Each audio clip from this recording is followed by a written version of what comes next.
Howdy, I'm Raymond, and you're here with Oya Cinema Club. I have with me 5 great folks with me, including myself, JP and Michaela, Steve, Jason, Dino, me. And today we're talking about A Fantastic Woman, which premiered in 2017, aka Una Mujer Fantástica. And it's Chile's 2018 entry into the foreign language for the Oscars. And then, spoiler alert, in case you weren't alive in 2018, it also won the foreign language Oscar. It's written and directed by Sebastián Lelio. I think I may have said that wrong. And also, I noticed, at least on IMDb, that Gonzalo Maza also got a screenplay credit. So I'm not sure what happened there or what's going on. And then there's a list of producers behind this movie, probably because it's an independent film. But one of the ones that I wanted to highlight is Pablo Larraín, who's currently nominated this year for his film Spencer. I'm not sure what exactly he's nominated for, but the film is nominated for stuffs. And the film has a running time of 1 hour and 44 minutes. Lastly, before we get into first impressions, just throwing all this in, the reason I picked the film is because I just really love how it's shot, how it feels. I always feel like super heavy when I watch it, and then kind of at the same time feel very light and like I'm floating. I think the story is beautiful as much as it is haunting and tragic. And then kind of the main reason why I chose it is because of the dance scene, the dance scene. There's a couple dance scenes, but I'm talking about the dance scene. Anyway, with all that said, anyone want to take it away for first impressions? You know what? Sure, I'll start. Don't matter. I'll do it. Yo, I'm not gonna lie. I haven't seen a film cause this much unnecessary emotional damage to a Latina for just existing since Encanto. So not that long. It was, but no, it's like, oh gosh, the movie kind of starts off pretty damn quick like that. I'll give it that. I definitely was on my toes and not knowing what was going to be the next move. Yeah, I thought it was great that it would manage to juggle very heavy, hard, and like have like stuff, and also just be still have a certain gentleness and softness to it. Mm-hmm. There was a point. I think it's funny that you brought up the dancing thing because I guess we'll talk about it later. There was something that just threw me off. It was only 5 seconds worth of movie, but oh my god, that 5 seconds threw me out of the damn movie for almost the whole thing. It's Okay. probably nothing. It's a JP thing where like if something just happens in a film that for some reason I think is so out there, that's what I'm gonna remember it for. And unfortunately, those 5 seconds outweighed the beauty that is this movie. I'm already talking about it now. What's the dog? No. Well, we'll talk about it because it is somewhat related to the dance sequence. But yeah, no, it's I really like. I was surprised by this film, and even some of the more fantastical elements, which like I was not expecting, especially from the first act, where everything seemed very grounded, but there was still moments of magic and spirituality. But yeah, overall, I thought I really liked it. Funnily enough, for Valentine's Day, even though you guys are watching this in like I don't know July, we went to the Academy Museum and we saw the acceptance speech for when it won the foreign Oscar, no, the best foreign film at the Academy Awards, which was kind of weird because it was followed up by a little montage of best costume, and it had Melissa McCarthy, which we just saw from another film, like dressed up all silly, and I was so confused. Like, what? Well, they were running through like different clips of like different moments, especially what was like in the room, because like they had like his original program from the Oscars, and also the dress of the presenter. I just thought it was on display, and that's why they showed that clip. I just thought it was weird that Melissa McCarthy was dressed like a dinosaur or something. But that's beyond the movie. Great movie. But Kayla, did you have any first impressions? It's a very, very interesting piece of film.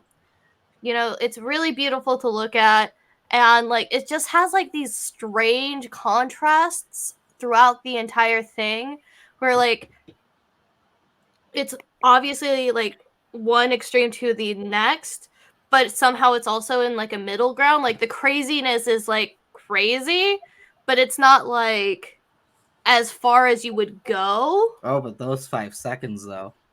Yeah, those 5 seconds. But like the storyline, like there's like so many like moments where it stuffed off right before it was like it turned into something else. Does that make sense? Yes, I think so. I think I know what you mean. Yeah.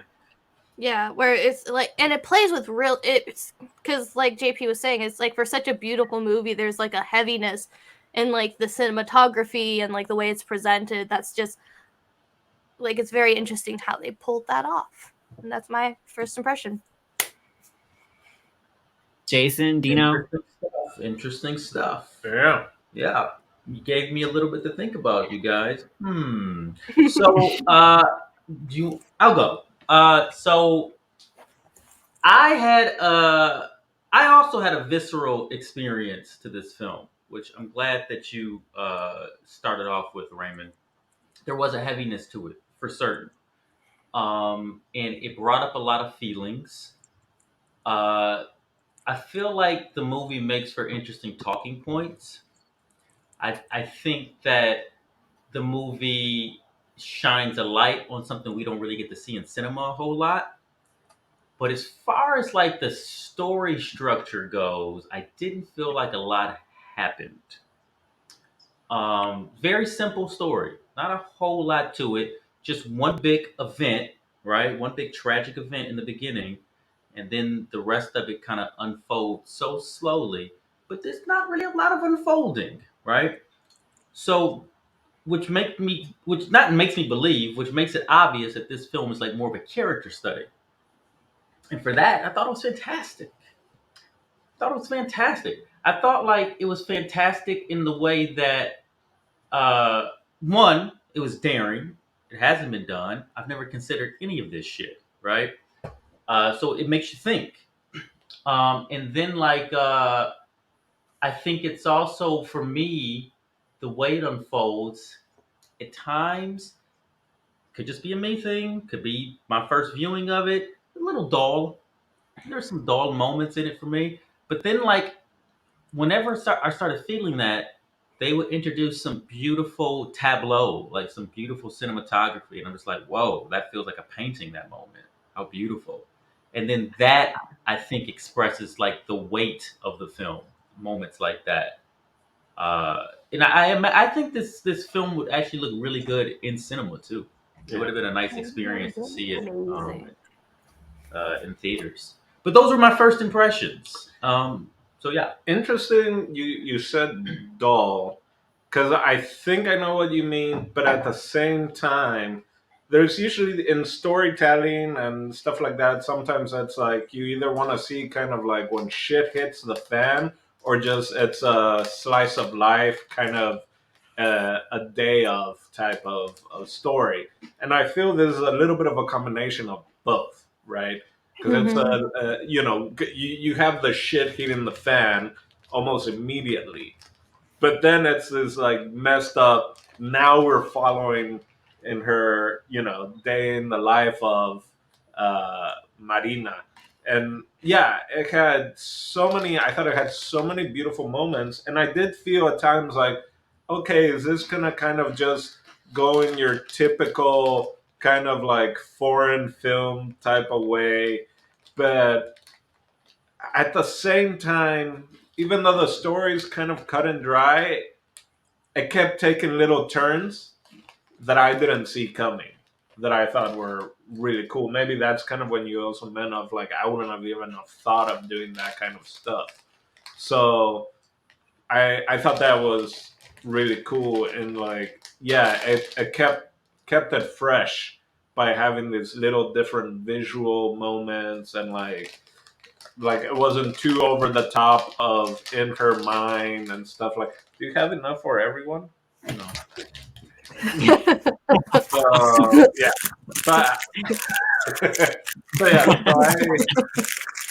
so Oh, is it that bad? is it pretty bad? I can't tell. I said it.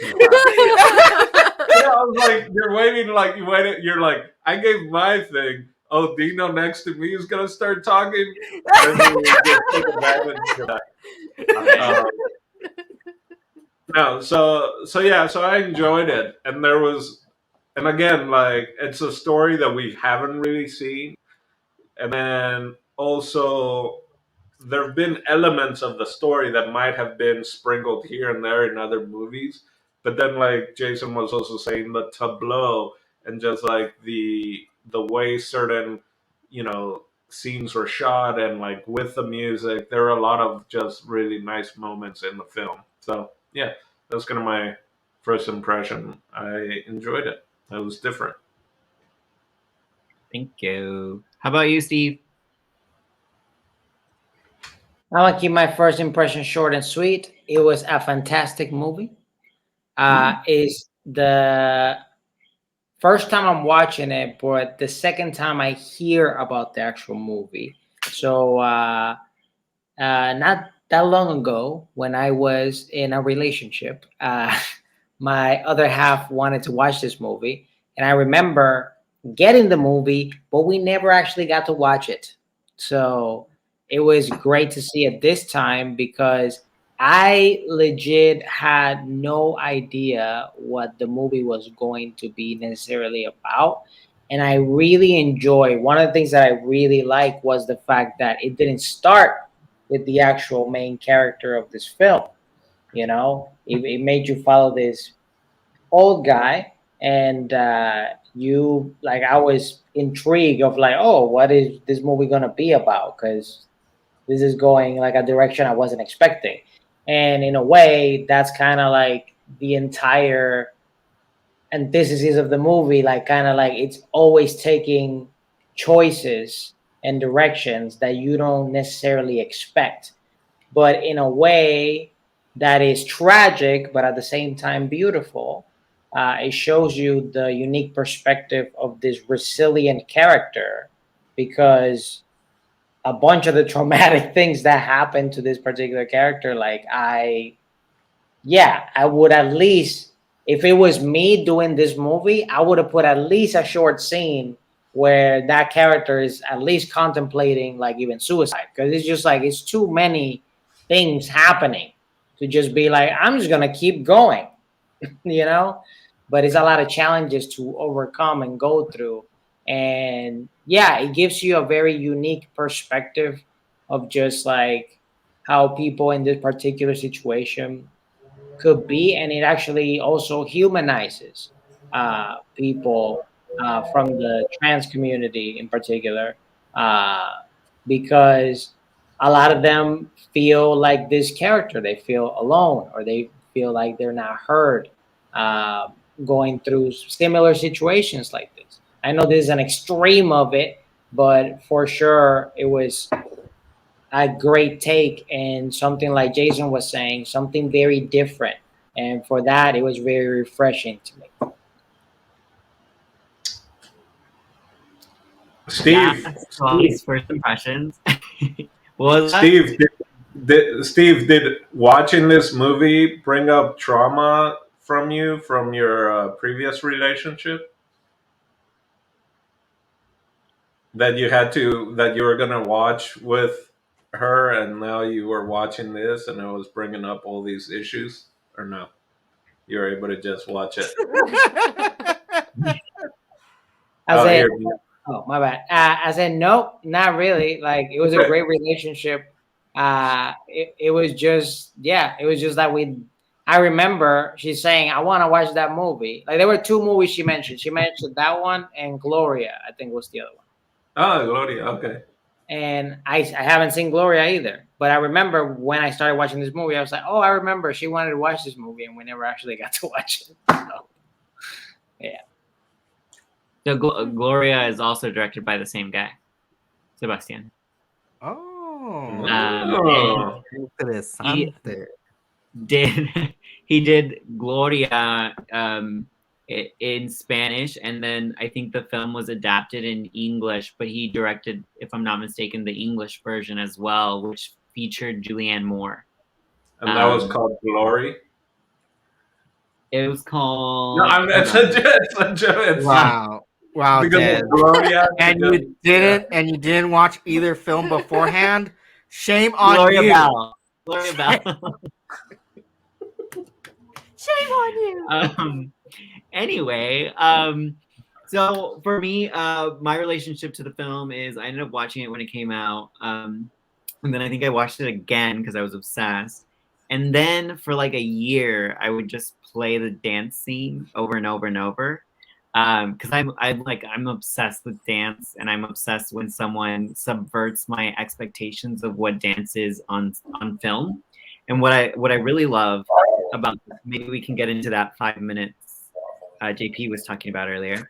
But what I really love is, normally if you're in a crowded, and there's many, I'm sure, exceptions to this. I think of one in my mind already, but you're crowded and you're in a club and you're dancing and there's strobe lights. You start to paint this picture, and it's usually like euphoria, excitement, celebration, this, that, or the other. But it's like kind of the lowest moment for the main character. And so like just having this juxtaposition with this like very fantastical, very like over the top choreography, breaking the fourth wall, like all these things just like exploding in the midst of this very heavy drama. I was just like so floored and so like emotionally like a gut punch of like, oh my gosh, like I think now I recognize that as something that I really respond to, is like when something is so it's operating on like these two opposing sides at the same time. Like real quick, I'll just throw one example, but like in Phantom Thread, the two main characters, spoiler alert, end up getting married, and this whole movie is about why these two people shouldn't be married. And so when they get married, the film treats it as if it's a high note, but like everything about this is not a high note. And so it creates this dissonance, and it just like, I weep every time. So I just like weep when these things happen now. But anyway, does this have anything to do with JP's 5 minutes? Yes or no? Kind of. Yeah, okay, so I'll explain, because there are those moments like in the movie. There's at least 3 of them that I caught. The dance one was the second one, where the movie cuts to like kind of like literally cinematic poetry of what's going on in her mind and psyche, and what's everything that's mental. We are presented in visual form and made material. That was the second time. That was the second scene, was these dance scene, which I'm not gonna lie, I felt was a little bit too long, but I enjoyed the dance and the choreography and the wardrobe. I was like, no, this is nice. I'm glad that the movie cut to a Billy Elliot music video, but it was nice. The third one, which I thought was the most beautiful use of it, was her in the spoiler. We're already going to spoiler territory, where she is down at the Undertaker's at the cemetery, and she is being guided by the spirit of her lover to his remains, with no explanation, no logical explanation other than a gut feeling told her that he was there with no prior knowledge of where he could be, and we got to see that, and it was such a beautiful moment. But the first moment was the weird 5 seconds of a Wes Anderson movie where she's fighting a gale. She's fighting wind. A storm is coming, but it's a one shot, very straight. It's like we're suddenly watching Chilean Amelie, and I was like, "What is this movie?" And it took me out because that was the first moment that had happened. Mhm. But out of the three, it's in my opinion the weakest one, and the one that seems so out of nowhere that those 5 seconds totally, thankfully the 5 seconds prepared me for the other two moments. I thought it was like, there's no way that was just a scene that they thought was a good idea, and we're not gonna get back to that. But thankfully we did in these other two, in my opinion, much better scenes. But the one that affected me the most was those 5 seconds, because I don't know, I didn't like it. What did everyone else think about those 5 seconds, about the dance scene, and just in general, kind of these? I'm gonna use the term, unless y'all can have a better term, like magical realism or surrealist kind of elements to the film. Just some other things that I'm not sure if they count as some of the ones you were thinking of, JP, but like she does see him in the back of her car when she's doing the car wash. And then when she's going into the car tunnel, I believe she sees his reflection, or we see the reflection of her lover in her lenses. So there is this kind of like ghost thing that keeps appearing. But out of all of them, I would agree that like maybe the wind one feels the most not like the other. Well, because it's like the most direct metaphor. Because like the other two moments are like vague feelings, or like what the character, because like that's what they all have in common, is what the character's feeling. And at this point, this is when she's told that she has to move out. Her lover's just died. She's not invited to the funeral. So it just feels like all of these things she can fight, but keeps getting to the point where she can't anymore. But the other two moments are so beautiful, and we literally see 5 seconds of real life Winnie the Pooh fighting the blustery wind. Like, what? I just explained the metaphor, dude. I know! I just explained it! I know what it was! I feel like they could have done it either not so much on the nose, or like made it feel like it actually fit in the movie. I think that's the thing that bugs me the most. Like, it seems so doesn't like the movie. It's just especially because it's the the way most they shot direct it. metaphor. That's why it's different than the rest. Because I agree. Like, they're all supposed to be like this beautiful thing, but out of all of them, that's the one that sticks out. God, not listening to me. I like how it makes it feel that everybody has their own identity, even in their heads. We all kind of see our lives a certain way that's like different than maybe how everyone else sees it. I feel like it was sort of a metaphor for that as well, because she kept having them, and you know that they're surreal moments and they're not really happening in their in her head, but it did have an Amelie type of. I told Dino several times, like, this feels like it's getting very European, like all of a sudden. I couldn't place the Amelie, but it just felt very European to a darker Amelie.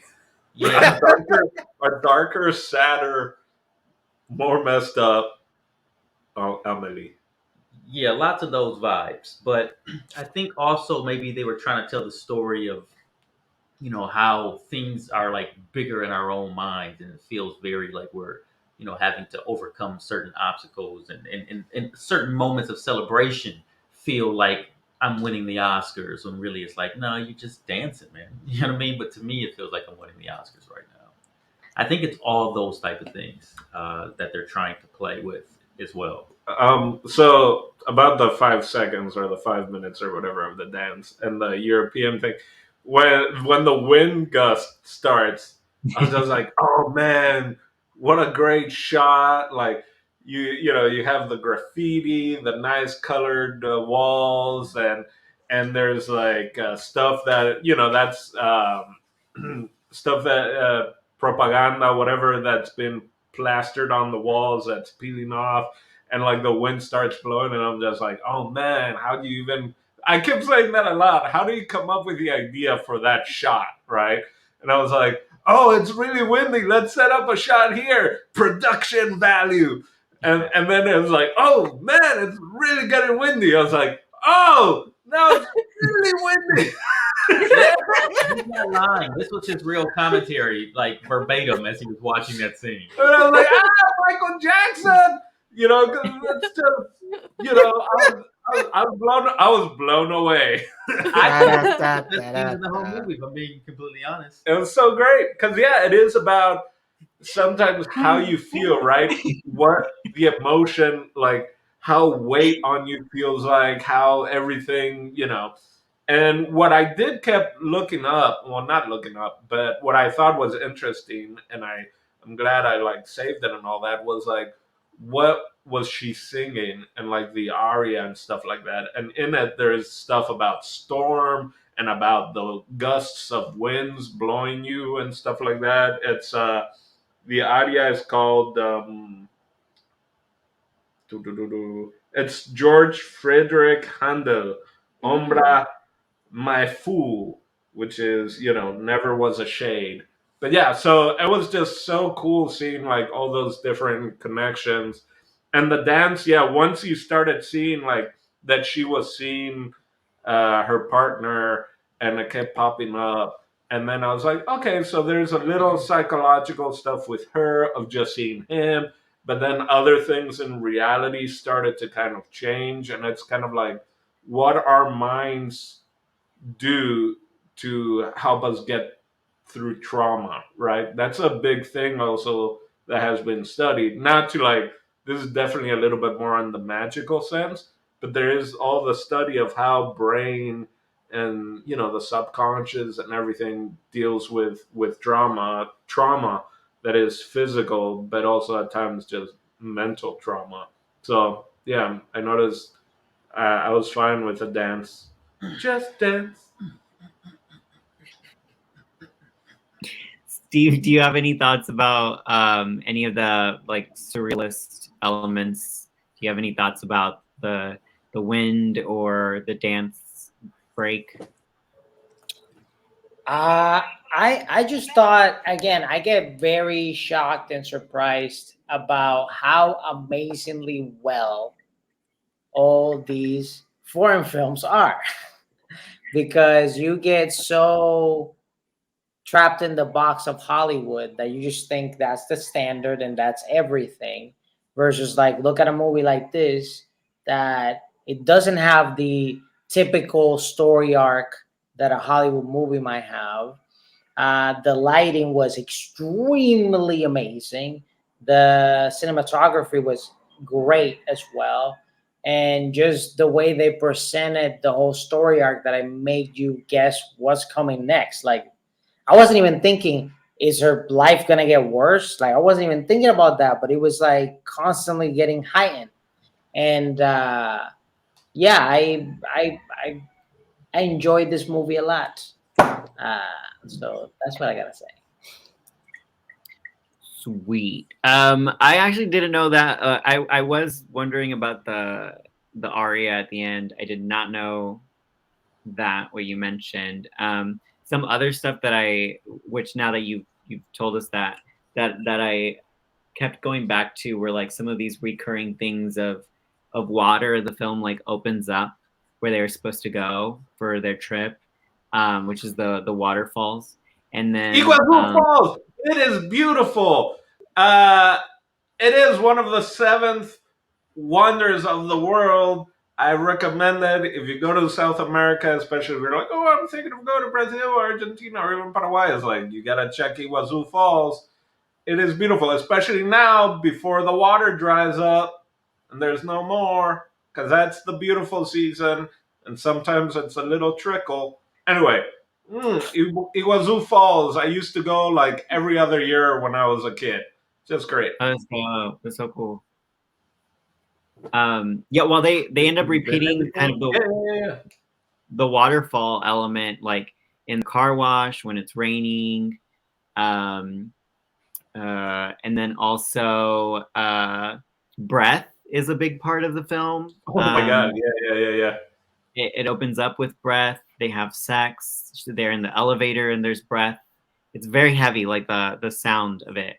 I forget if it ends on breath as well, but it's like just like like that kind of vibe, which I thought was just, I don't know. There's something about it that just feels so intentional and I don't know. I don't always know what, like I don't always apply meaning to it, but there's an emotion that it evokes that I think is really powerful. And maybe this has something to do with like what her, like she's a singer, so she's a creature of air, and then he's a designer, creative, and like he's always like there for her. So his assigned element is water, and so that's what they make together is a waterfall. I don't know. It's just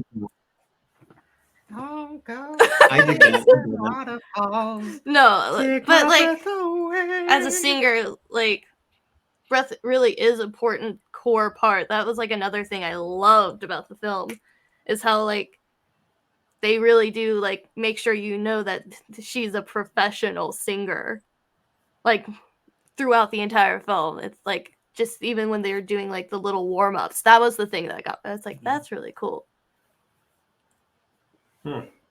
Those 5 seconds though. Yes, when so the next thing that I wanted to, we've kind of already talked about a lot of different things, but I did want to say, what I did want to ask, like, what are some of y'all's favorite moments or aspects of the film? So there was these 5 seconds I really did not like.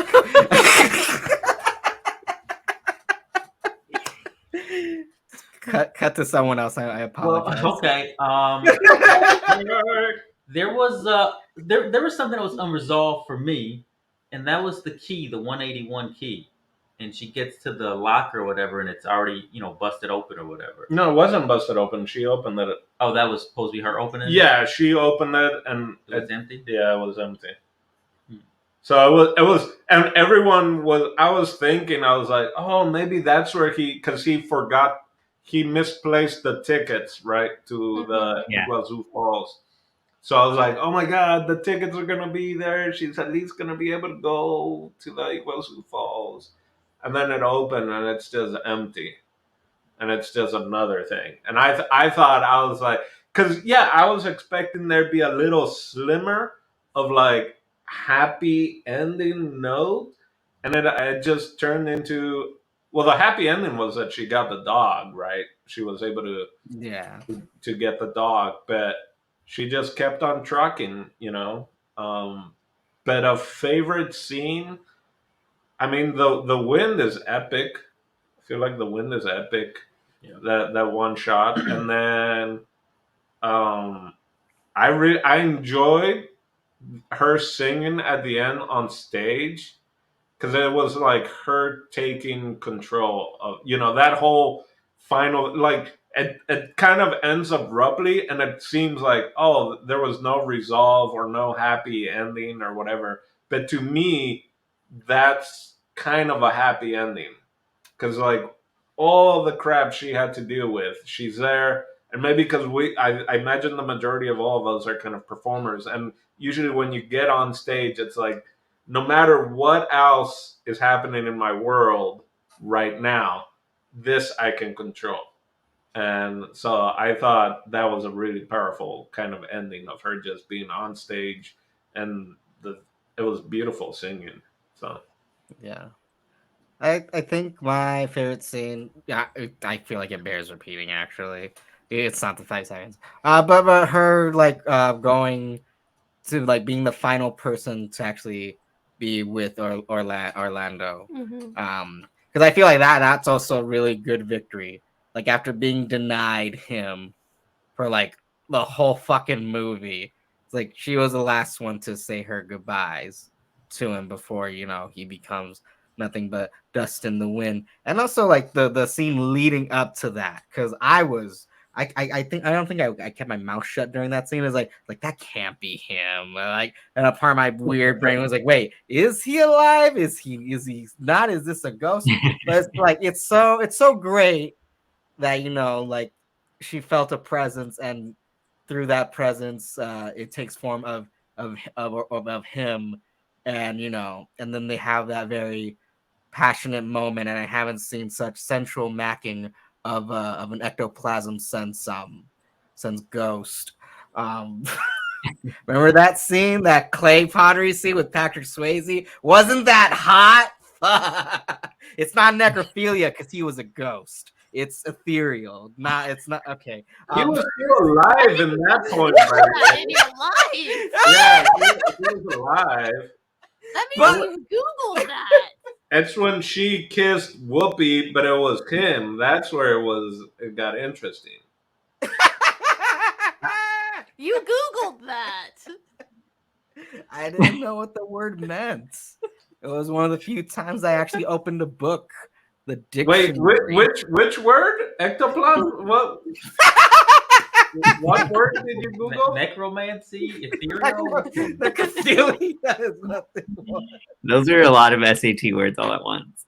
I know, right? Definitions below, right here. Were you gonna say something? But anywho, like I really did. I really liked that scene because it felt so. It was so out of reality, and I was so in my mind of like, what the hell is going on, that I was distracted for a moment. That everything leading up to that moment was nothing but pure agony, shit, and just downright not good feels. So that was I loved that moment. That was my favorite scene. Just love the imagery of this film so much. You know, like I think my like favorite moment that just like sticks in my brain is when she's walking down in the I guess it was like a car park or some sort of hallway, and she was doing vocalizations to get into that higher register, and it was just kind of weirdly like it was just a really beautiful moment to just be aware of. I thought the vocalization was like in her mind. Because I kept thinking that she was singing, but she wasn't moving her mouth at all, and it was like closed. Unless I missed the part where she was actually like, oh, but like No, she had her She mouth does that. And closed. some of those vocalizations you don't need to like move your lips because it was mainly on the vowel. She made a sound without moving her lips. It's weird. Yeah. Oh, like I thought it was in her head, but yeah. like that's what I was saying. 'Cause she's a singer, so of course she's gonna walk around doing scales. Especially if you have like a big actual like symphony orchestra performance. You know, I what two quick little things. One, I'm just so happy that she didn't get beat up or murked or ended up in the hospital. Like, because I don't know if I would have been able to, you know, make it through that. Mhm. And I know we're talking about our favorite scenes are great. Can we talk about the master class of a scene of like an uncomfortable, awkward silence? And it's Marina and the ex-wife and whoever in that elevator scene, like that, like to just put that, I was like, we're just gonna put them in an elevator. Like it has no other purpose than to just up the ante type of thing, but that alone is like worth, you know, admission. You know, to I thought there was gonna be like hands being thrown in that scene, or like constant gaslighting in that scene. That's what I was afraid of. But no, it was literally just them not saying a damn thing. Just and that sitting guy there. just seems so uncomfortable. Like I don't know who that guy was, what he knew. It didn't matter. but he was feeling it. Well, I mean, that's what this movie does. That's like so interesting. Is like the way that the director plays with tension in this thing is kind of incredible. You know, because like you were saying earlier, there's not a lot that happens in this film, like event wise. A lot of it is just the fallout of this one big thing, and there's just so many lines that the director just goes right up to, but doesn't quite cross. That like really, if that line was crossed, really would turn this film into a whole nother thing. Yeah. You know, because like that truck scene was scary as all heck. Yeah, that was. Yeah. Yeah, the first time I watched it, I wasn't sure how far I was gonna go. And I don't think I'd have the same. I mean, even watching that scene, I think it does all of what we're accustomed to seeing when we see trans women characters in film or television. I feel like it packs all that heaviness, but it doesn't have to go there. Well, and I was we've expecting seen- them to like go a lot farther in that scene watching it the first time. Like the humiliation is a horrible, horrible, horrible, horrible traumatic thing. And I'm not saying that it isn't. Mhm. It's just like it's literally the step before the brother can like actually commit a crime that like would be reported. Yeah. I mean, But it's still even then, crime. No, that's what I'm saying. It still is. It's still assault. And then, But it's like almost to the point where it's not what like someone would say all the way. yeah, no, I know what you mean. Yes. Like it's not like, because I was thinking like either straight up beating her up or like even rape, you know. But like it's crazy because even in that moment, like because she even says it herself, like at the end of that scene. It's like, no, I don't want to fucking deal with cops again. I don't want to go to a fucking hospital again either. It's like, yeah, those are literally not helpful for you, like at all, you know.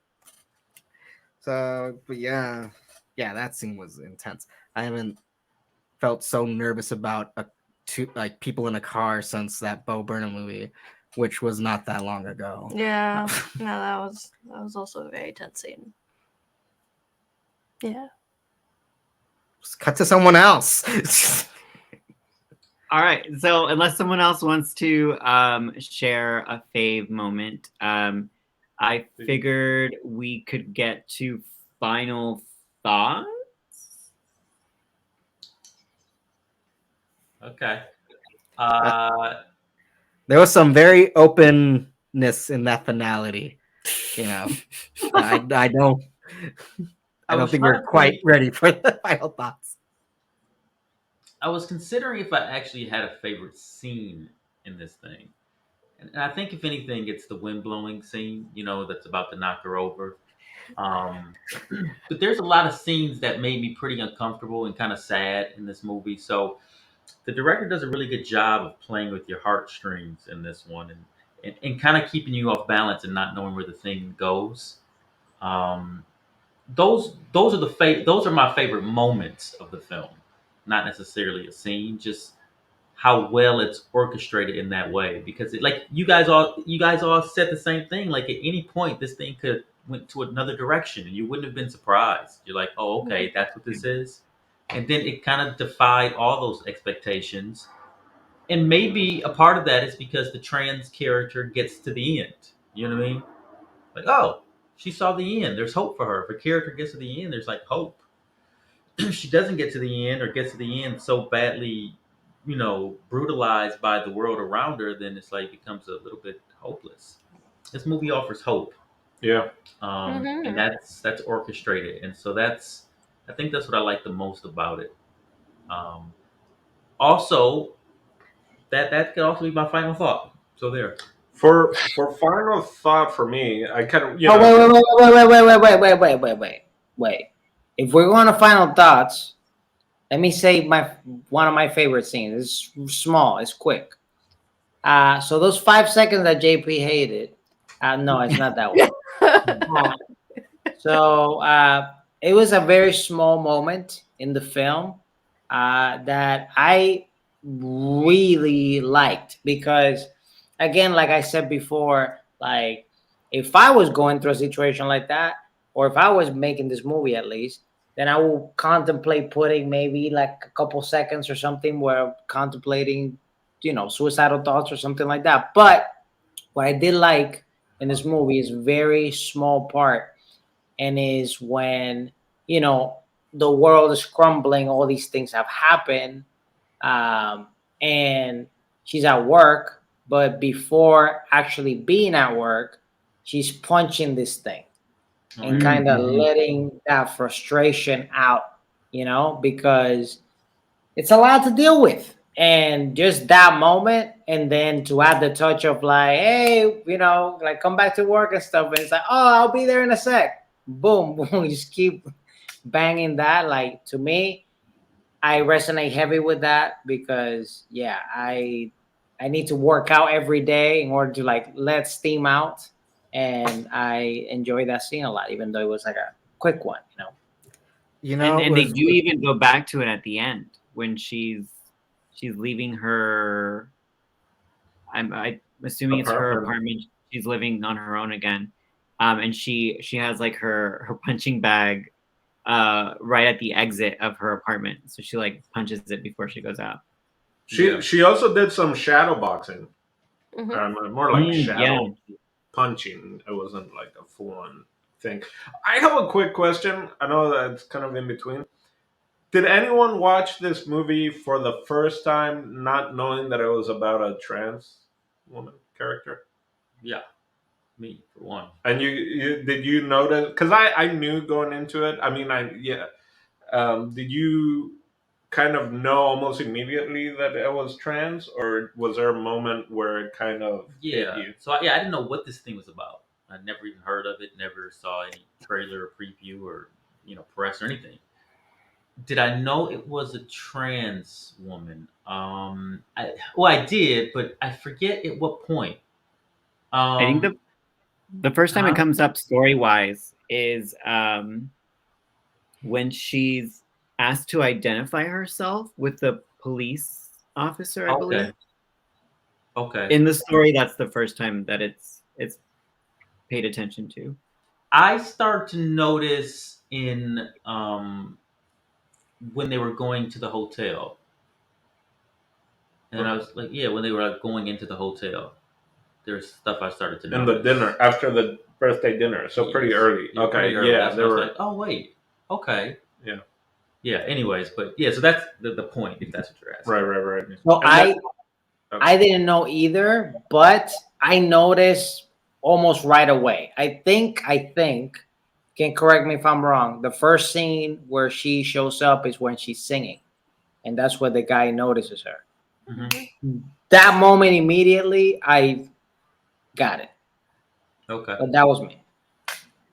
I feel silly because I think there was even hints that were dropped even before the police interrogated her, where even the doctors were like is that like a nickname or something? Like they keep bringing that up, and they was like wait, are you the spouse or the you know? But like it did not click until after that interrogation scene. Because I even like turned to Michaela, my roommate, because the three of us were watching the movie. I was like, wait a second, is she trans? And they were like, yeah.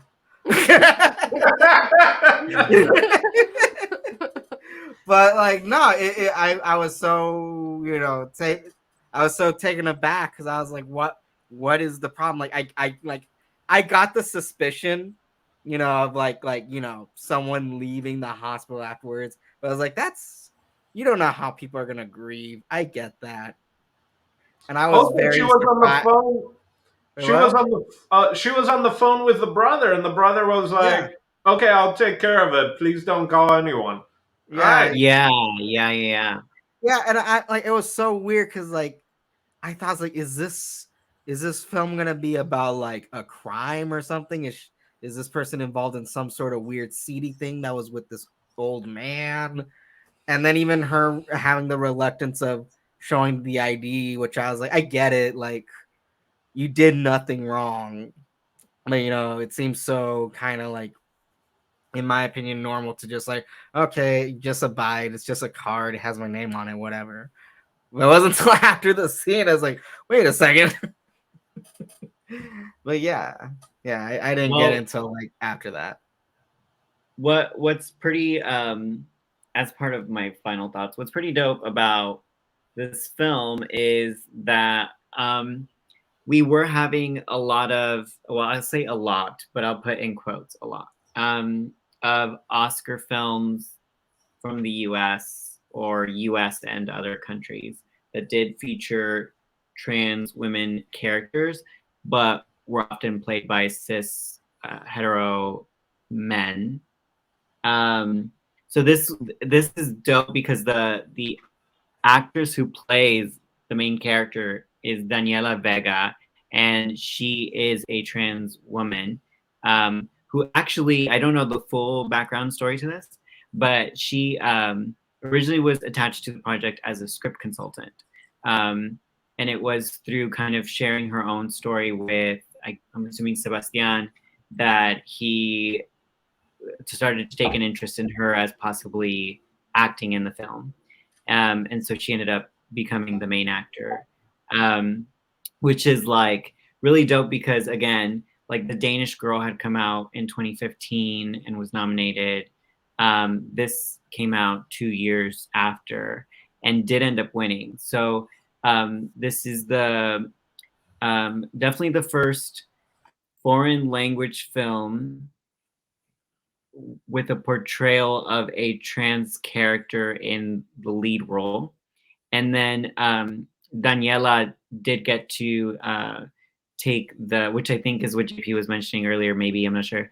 But she did get to take the stage and introduce or do some other category during the evening. And so it was also the first time that a trans person had ever taken the stage at the Oscars. So it's pretty dope. I like this film is kind of an outlier for Oscar history still.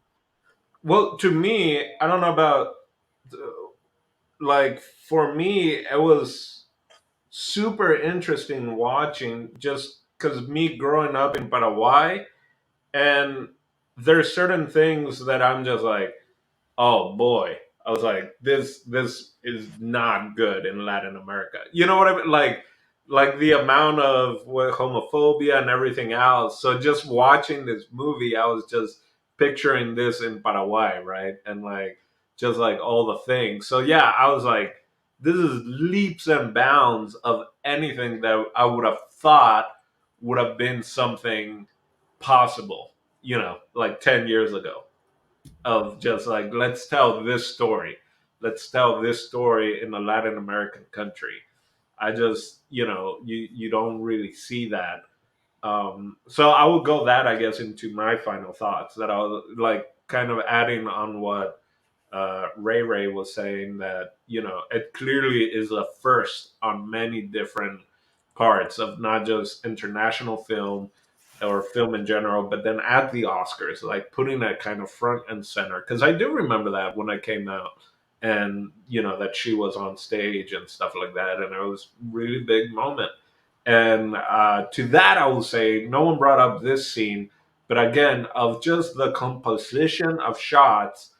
And is this I don't know. I guess I missed the whole JP 5 second thing. Maybe I was looking at the lyrics or whatever. The shot where it's her and and she's topless, and then it goes to the other shot. And I'm like, oh, I guess we're gonna have the money shot, and then she's got a mirror, and the dog is right there, and I'm just like, who thinks of like, this is the shot I'm gonna have.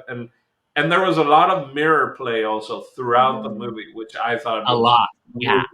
really, really well done. Like even just the construction people or whatever move, and the mirror is just ooh, and it feels like one of those carnival mirrors. But then towards the very end, when she has the mirror where her genitalia would be, and it's just her looking at herself. It's her face down there. And I thought that was extremely well orchestrated and very powerful, because it made me think of whenever my friends would do the vagina monologues, right? And being around that kind of community of just also like, have you looked at your vagina? Have you put a mirror down there to look at it? So that to me was another very powerful, well done shot, and yeah, I there was so much of this film that was very powerful and thought provoking, because even now I just had that kind of like, oh man, this other scene I totally forgot, which could easily, so many of the scenes could easily kind of be like throwaway scenes, or it doesn't have that much weight, or maybe could have been cut, but they all had kind of its own purpose. They all were part of the overall story. So yeah, two Dino thumbs up. Cool. I'll go ahead. Um, Final thoughts. What can I say? This movie had a little bit of everything. Um, when it comes to actually coming from a different angle and getting like very honed in on a character, not only on the things that the situations that this character goes through, but also the psychology of things. And it gives you a very unique perspective on people that maybe you don't interact with on a daily basis. And it shows you that we also, as people, need to be a little bit more compassionate with each other, because you don't know what a person's going through or has gone through, you know? And this movie in general was a masterpiece. I am so happy, in particular, and that's definitely a question I want to ask the people here too, if they were able to actually watch the movies with subtitles, because at least the version I watched was completely in Spanish with no subtitles. So I don't know if you guys watched the actual one with subtitles and stuff. Okay, I got a yes there. What about you guys? Yeah, we Yeah, I watched had it. subtitle Yeah. access. I didn't need subtitles, but so when it's foreign movies, if we can find it legally, I normally go and I still pay like the $4 to rent it from Amazon or whichever platform it's on, because I'm like, gotta support that international Latin community out there. So I doled out them 4 buckaroonies to watch it. Make that Same thing. That's how I rain. got my little factoids about about the Oscar stuff.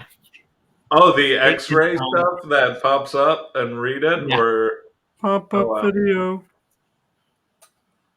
nice. So great movie, great movie. I enjoyed it a lot. It's an incredible journey. It's a fantastic and tragic ride, but at the same time, it just shows the humanity among all of us, and one of the many struggles, because there's many in this world, but that's definitely one that deserves the spotlight. And I'm just happy that I was able to finally watch this film. So thank you, Raymond. 2 thumbs up. Awesome. Was I- that I- was that everything? Did you get all the No, final not thoughts? everyone. I say that if you enjoy an artist being absolutely sadistic and taking pleasure in, abusing their own creation, we've seen many of those films. Like I say that a lot when we're watching these kind of movies. Like, wow, the writer really hates this protagonist, but it's art. And this is what do they say? A mirror onto yourself, or a mirror onto nature, and whatnot. We're basically looking into that mirror.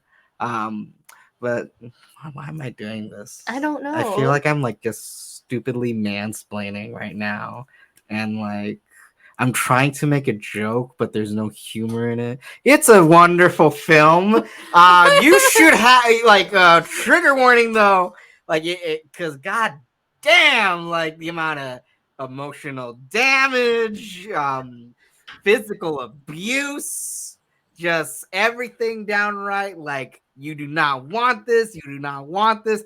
if you can tolerate that, and if you think you could survive it, because this person did, there's beautiful stuff in it.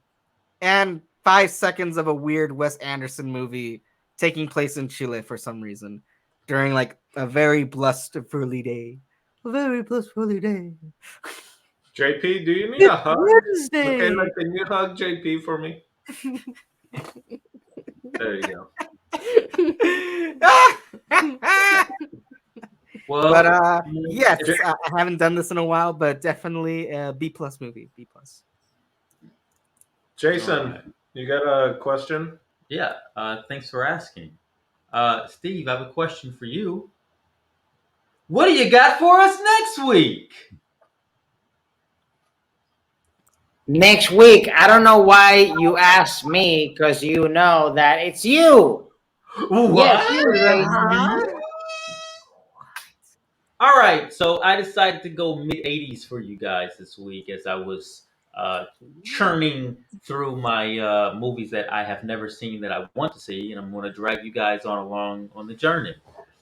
So you guys will have the honor of selecting between the two films from 1985, Brazil or Come and See. Ooh. The choice is yours.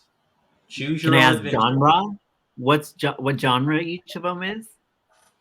Oh, they're kind of surrealist. They're both sort They're of a very surreal surrealist. journeys. Terry Gilliam, Okay, I so believe, yeah, Journey. directs Brazil.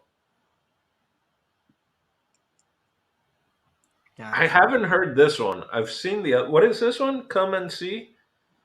This is from the I kind of want to 80s. watch this one. Ellen, 1985. do we know what country that one is? Because Brazil is not from Brazil, by the way, guys. Brazil No, is just the name America. of the movie. American. It's in English.